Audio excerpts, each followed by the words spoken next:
창세기 19장 16절에 보니까 이것에 대한 모형을 표현하고 있는데 창세기 18장에 아브라함을 만났던 두 천사가 19장에 소돔과 고모라가 어느 정도로 하나님 앞에 죄를 많이 범했는지를 살펴보기 위해서 소돔에 가게 되죠. 그래서 거기서 그러나 롯이 지체하며 그 사람들이 롯의 손과 그 아내의 손과 두 딸의 손을 잡아 인도하여 성 밖에 두니 여호와께서 그에게 자비를 더하심이었더라라고 말씀을 합니다. 자, 그때 천사들이 어떻게 합니까? 성도의 손을 잡아 인도하여 성 밖에 두었다라고 말씀을 하죠. 롯의 손과 롯과 그 아내와 두 딸이 롯은 구원을 받았고요. 아내와 두 딸도 사실은 구원을 받았죠. 건짐을 소돔의 멸망으로부터 건짐을 받았죠. 자, 그러나 여러분 이 아내는 소금 기둥이 되었고 두 딸은 어떻게 했습니까? 아버지로 말미암아 임신하여 자손을 낳자. 그래서 모압을 낳고 암몬을 낳았죠. 신명기 23장에 보니까 모압의 자손과 암몬의 자손은 영원히 여호와의 총에 들어오지 못하리라 그랬거든요. 그래서 여러분 모압과 암몬의 후손들은 구원을 못 받습니다. 근데 여러분 그거는 사단의 백성을 상징하죠. 왜 그런지는 뭐 또 다음에 설명할 기회가 있으면 말씀드리고요. 본문에서는 롯의 두 딸은 롯에 속한 가족이다 말입니다. 구원받았을 가능성이 있어요. 그 아내도 소금 기둥이 되었지만은 그가 구원을 못 받았는지 받았는지에 대한 부분들은 아마 천국에 가봐야 되겠습니다. 어쨌든 불 가운데 구원받은 것은 롯의 가족이 구원을 받은 것입니다. 그때 천사가 이 구원받는 성도의 손을 잡아 인도한 것처럼 마지막 때에 예수님이 천사들을 보내실 때에 우리가 어디에 있든지 신령한 몸으로 변화됩니다. 적그리스도 오른손 가이마의 표를 거절하고 우상숭배 거절하면서 산에 짱박혀 있으시기 바랍니다. 그래서 3년 반 버티시기 바랍니다. 근데 3년 반만 버티면 29일, 30일 또 7개월째 접어들면 3년 7개월째 접어들면 믿음이 흔들릴 수 있겠죠. 넉넉히. 그러나 여러분 주님께서 구원하실 성도들을 위하여 날들을 감해 주신 데 있거든요. 감해 주시는 것도 우리가 바라봐야 되겠습니다. 자, 그래서 천사들이 우리를 데리러 오게 되는 것입니다. 적그리스도 시대에 산으로 도망가서 3년 반 말씀 붙들고 믿음을 지키고 또 기도하면서 지내면 됩니다. 이사야 26장 보면 산에서 기도한다 되어 있어요. 자, 산이란 말은 없고 기도한다 되어 있단 말이에요. 적그리스도 시대에 기도한다 되어 있어요. 예수님 재림하시고 나팔 소리가 울리고 성도들의 몸이 신령한 몸으로 변화되고 그리고 천사들이 성도를 데리러 오는 것입니다. 17, 18절 또 다른 천사가 하늘에 있는 성전에서 나오는데 역시 예리한 낫을 가졌더라. 또 불을 다스리는 다른 천사가 제단으로부터 나와 예리한 낫 가진 자를 향하여 큰 음성으로 불러 이르되 내 예리한 낫을 휘둘러 땅에 포도송이를 거두라. 그 포도가 익었느니라 하더라. 자, 성경의 문맥상 이 다른 천사가 예리한 낫을 가졌다. 이건 심판하는 천사입니다. 자, 불을 다스리는 천사가 예리한 낫을 가진 천사를 향해서 이제 낫을 휘둘러서 포도송이를 거두라고 이야기하죠. 자, 이걸 왜 불을 다스리는 천사가 말을 하고 있습니까? 연관이 있기 때문에 그래요. 그러면 여러분 이 불신자들을 향한 심판이거든요. 불신자들과 연관이 된 불을 다스리는 천사는 누구냐? 지옥불을 다스리는 천사다 말입니다. 그래서 여러분 이것은 지옥불을 주관하는 천사가 이제 심판하여 그래서 이 사람들을 지옥으로 데려가기 위해서 불을 다스리는 천사가 자, 심판하는 천사에게 심판을 행하시오 그렇게 말을 하고 있는 것입니다. 제나로부터 나왔단 말은 이 제단은 분향단이죠. 자, 순교자들의 기도에 대한 응답으로 나왔다는 말입니다. 요한계시록 6장 10절 봤습니다. 순교자들이 기도하면서 참되신 대주제여 땅에 거하는 자들을 심판하여 우리 피를 갚아주지 아니하시기를 어느 때까지 하시려 하나이까. 자, 이렇게 호소한 결과 예수님이 재림하셨고 예수님이 이제 진노의 포도주틀에 밟으시기 위해서, 심판하시기 위해서 여러분 예리한 낫을 가진 천사를 보내시는 것입니다. 땅에 포도송이를 거두라. 이것은 심판하라는 이야기입니다. 자, 이것은 7 대접장으로 심판하라는 이야기입니다. 이제 마지막 심판이 임박했죠. 그래서 진노의 포도주 틀에서 밟힐 것입니다. 자, 포도가 익었기 때문에 추수를 해야 되고, 추수하고 나면 포도즙으로 만들기 위해서 밟을 것입니다. 그러면 진노의 포도주 틀에서 밟히게 될 것입니다. 이 포도가 익었단 말은 죄가 가득 찼다는 표현입니다. 창세기 6장 5절 노아 시대에도 포악함이 땅에 가득한지라. 죄가 찼기 때문에 노아 홍수 심판으로 하나님이 심판하셨다. 창세기 15장 16절에도 하나님께서 아브라함 때에 가나안 백성 아모리 족속을 심판하지 않은 것은 아직 아모리 족속의 죄악이 가득 차지 아니하였기 때문이다라고 말씀합니다. 주님도 죄가 차야지 심판을 행하시는 거예요. 근데 포도송이가 익었기 때문에, 죄가 가득 찼기 때문에 마지막 시대에 모든 세상에 있는 사람들이 적그리스도를 따르고 적그리스도에게 경배하고 오른손가임에 표를 받고 성도들을 박해하고 죽였죠. 성도들을 많이 배교시키고 죽이면서 엄청난 죄들이 지어졌습니다. 죄가 찰 때만큼 찼단 말입니다. 그래서 주님이 이제 마지막 심판, 7 대접재앙 심판과 아마겟돈 전쟁 심판으로 말미암아 이제 심판을 행하시고자 하시는 것입니다. 19절 말씀 보겠습니다. 천사가 낫을 땅에 휘둘러 땅의 포도를 거두어 하나님의 진노의 큰 포도주 틀에 던지매 성 밖에서 그 틀이 밟히니 틀에서 피가 나서 말 굴레까지 닿았고 1600 스타디온에 퍼졌더라. 자, 피가 나서, 자, 이 피가 포도가 아니라 사람이라는 것을 보여주고 있습니다. 자, 포도는 비유죠. 자, 포도송이를 거두라. 진짜 뭐 포도 추수를 하나 수확을 하나 했지만 알고 보니까 포도주 틀에서 포도를 밟았는데 피가 나오더란 말입니다. 아, 사람이구나 하는 것을 알게 되는 거예요. 근데 피가 어디까지? 말굴레까지. 말굴레는 머리와 목에서 이제 곱비에 얽으면은 줄이죠. 그래서 말의 입까지, 말의 머리까지 피가 찼다는 거예요. 땅에서부터 말이 한 1점 몇 미터까지 이렇게 있잖아요. 거기까지 피가 가득 채워졌단 말입니다. 자, 높이는 그렇고 넓이는요. 1600 스타디온. 자, 1600 스타디온인데 1 스타디온이 약 185m, 192m 이렇거든요. 자, 그래서 185m라고 정도 했을 때 1600 스타디온은 실거리가 296km예요. 어마어마하죠. 자, 이것은 실거리가 아니라 상징적인 숫자입니다. 그리고 이 심판은 전지구적으로 이루어지는 심판이기 때문에 이것은 상징적인 숫자인데 4 곱하기 4 곱하기 10 곱하기 10이 1600이죠. 자, 4가 반복됐단 말은 4는 동서남북 사방을 이야기하거든요. 동서남북 사방에 이 말은 온 세상 가득히. 10 곱하기 10은 완전수죠. 가득하게 충만하게 심판이 이루어졌단 말입니다. 자, 그래서 온 지구에 심판이 이루어질 만큼 다 이루어졌다는 거예요. 전지구적으로 온전한 심판이 이루어졌음을 표현하는 것이 말굴레까지 피가 닿았고 그 피가 1600 스타디온까지 퍼졌다는 이야기입니다.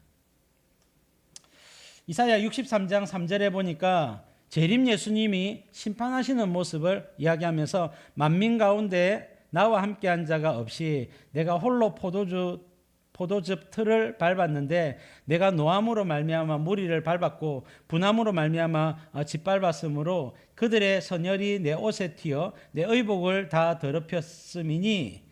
자, 내가 노함으로 말미암아 만민을 밟았으며 내가 분함으로 말미암아 그들을 취하게 하고 그들의 선열이 땅에 쏟아지게 하였느니라 라고 말씀합니다. 자, 이것은 재림 예수님이 진노의 포도주를 틀을 밟아 심판하는 모습이죠. 자, 계시록에 보면 2가지 종류의 마지막 심판이 있습니다. 첫 번째는 요한계시록 16장에 나오는 7 대접재앙 심판입니다. 이 심판으로 말미암아 이 땅에 있는 사람들의 10분의 1이 죽어요. 10분의 1이 죽는다. 11장에 보면 나와 있죠. 땅에 있는 사람들 중에 10분의 1이 죽는다 되어 있습니다. 그리고 여러분 계시록 19장에 보면 아마겟돈 전쟁에 의해서 머깃도에 이스라엘에 모인 모든 지구에 있는 왕들과 장군들과 그 다음에 군대가 다 죽습니다. 예수님이 진노의 포도주 틀을 바르는 것은 여기 이제 아마겟돈 전쟁에서 포도주 틀을 바르는 거예요. 근데 여러분 본문에서 예리한 낯을 가진 천사가 심판하죠. 그것은 7 대접장을 이야기하는 것입니다. 자, 이 모든 것이 예수님이 재림하실 때 그래서 7 대접장과 아마겟돈 전쟁에서 적그리 도와 온 세상 왕들과 군대를 심판하실 것에 대한 모형입니다.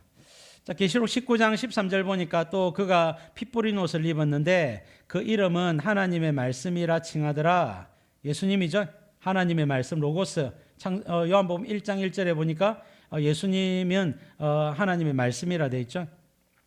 하늘에 있는 군대들이 희고 깨끗한 세마포 옷을 입고 백마를 타고 그를 따르더라. 이거는 휴거된 성도들을 이야기합니다. 그의 입에서 예리한 검이 나오니 예수님의 입에서 심판하는 말씀이 나오는 것을 말해요.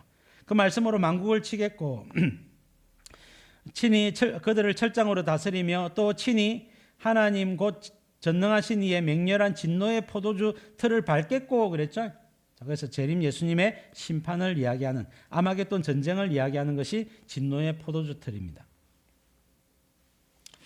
시편 73편 2절 보니까 아사베 시가 나오는데요. 우리가 이 땅을 살아가면서 주님의 재림과 주님의 심판을 안다면 우리가 이제 이 땅에서 악인의 형통한 의인의 고통을 이해하게 될 것입니다.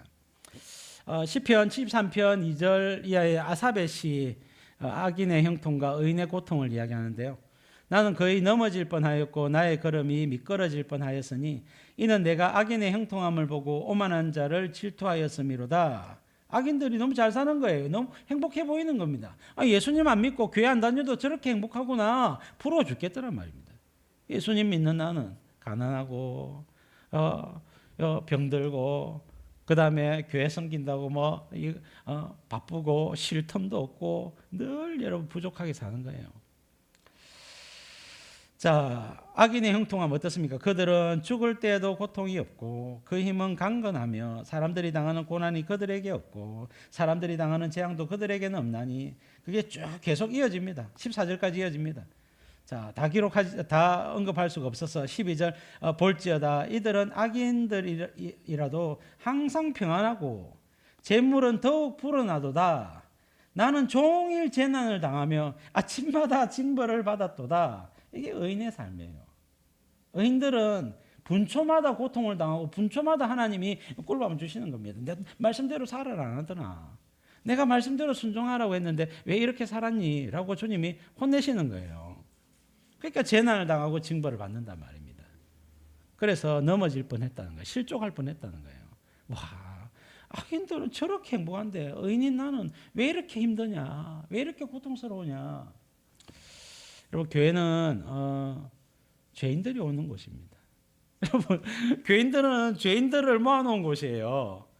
교회 가면 행복하고 평안하고 감사가 넘치고 그렇게 될 것 같아도 교회는요 전쟁터입니다.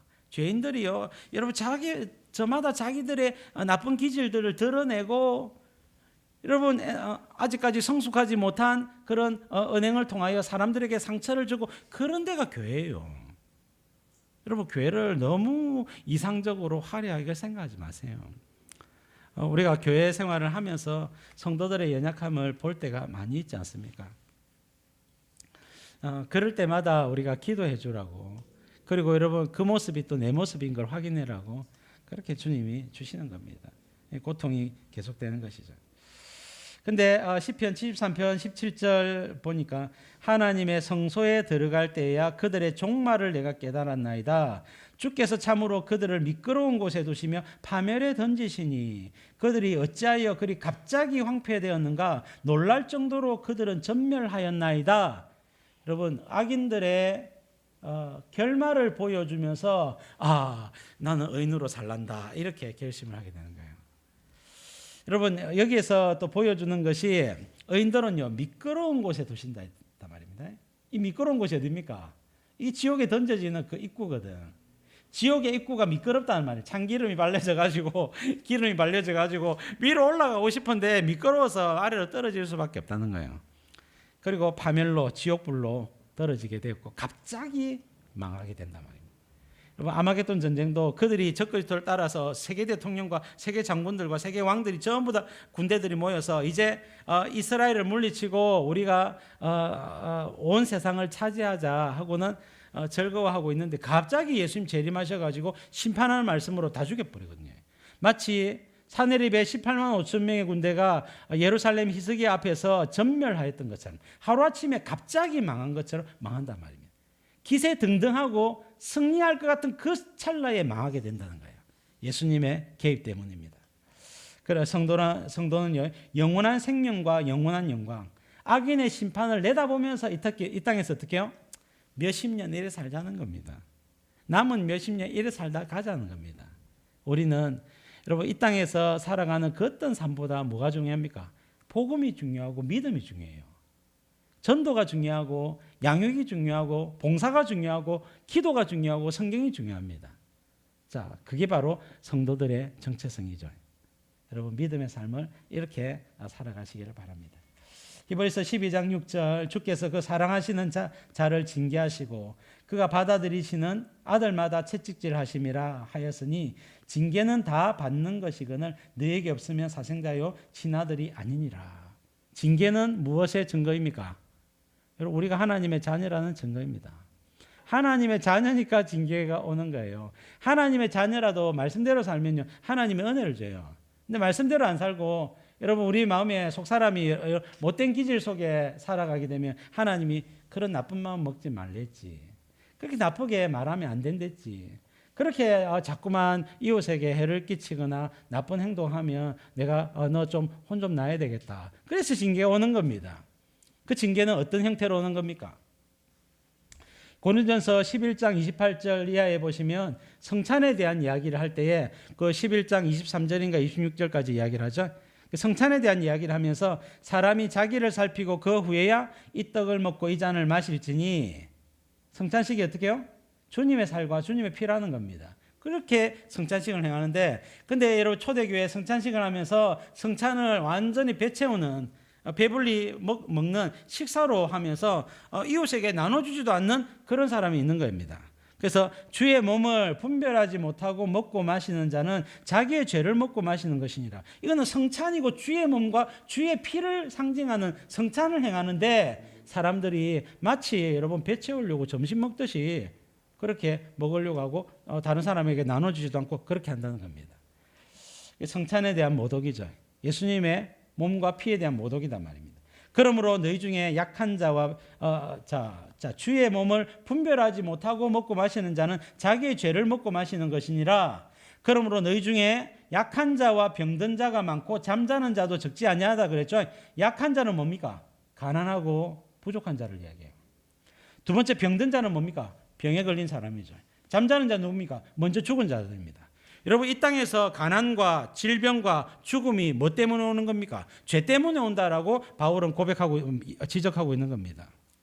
여러분 우리가 이 땅에서 말씀대로 살면요 물론 우리가 복음을 전하고 욥처럼 의인으로서 순종하며 산다 할지라도 예기치 못한 고난이 올 수도 있습니다. 예외적인 경우가 있을 수 있습니다. 1% 예외가 있다 할지라도 99%의 삶은 무엇입니까? 말씀대로 살 때에 하나님이 복과 영광을 줍니다. 말씀대로 안 살 때 하나님께서 고통을 주십니다. 로마서 2장 9절 10절 악을 행하는 각 사람의 영에는 환난과 공고가 오고 환난은요 주변에 있는 고통이 온다는 거예요. 공고는 그 결과로 공고한 상태가 된다는 겁니다. 선을 행하는 각 사람의 영에는 영광과 존귀와 평강이 온다 했습니다. 영광은 무엇입니까? 내가 높아지는 겁니다. 내가 많아지는 겁니다. 부자가 되는 겁니다. 부자가 된다기보다 넉넉해지는 겁니다. 그리고 자녀가 잘 되는 거예요. 건강한 겁니다. 그게 이런 복이라고요. 여러분 그래서 영광과 존귀와 평강이 온다. 누가? 선을 행하는 자에게. 선이 무엇입니까? 말씀대로 순종하고 복음에 헌신하는 자에게 하나님이 반드시 보상해 주겠다고. 이 땅에서 여러 배를 받고 천국에서 영생과 상급을 받게 된다는 겁니다. 우리가 우리를 살폈으면 판단을 받지 아니하려니와 우리가 판단을 받는 것은 주께 징계를 받는 것이니 이는 우리로 세상과 함께 정죄함을 받지 않게 하려 하심이라. 재림 예수님 시대에 우리가 신령한 몸으로 변화되고 나면 정죄함이나 징계가 없습니다. 우리가 신령한 몸으로 변화됐는데 주님이 야 그때 몇월 며칠 날 너 그때 나쁜 짓 했지. 주님이 징계를 주시지 않는다고요. 그래서 여러분 이 땅에서 모든 성도들은 다 판단을 받고 여러분 꿀밤 맞고 어떻게 해요? 그 꿀밤이 뭡니까? 자, 약하게 가난하게 되거나 병들게 되거나 먼저 생명을 잃게 된다는 겁니다.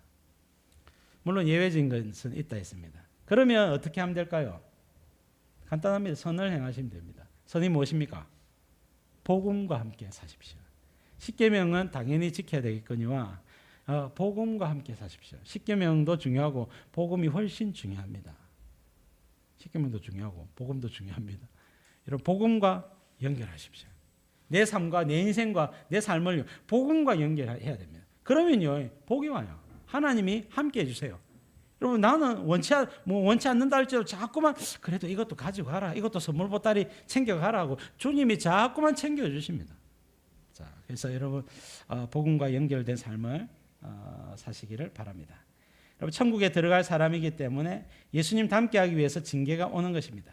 징계를 받을 때 회개하고 깨닫고 더욱 말씀에 순종하는 자가 되십시오. 그리고 마지막 때를 바라보면서 믿음의 길, 말씀의 길을 사명의 길을 걸으시다가 주님이 높여주시는 은혜도 풍성하게 누리시는 저와 여러분 되시기를 주님의 이름으로 축복합니다. 축복합니다.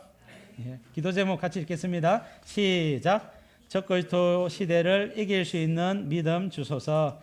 마지막 추수 때 알곡으로 인정되게 하소서.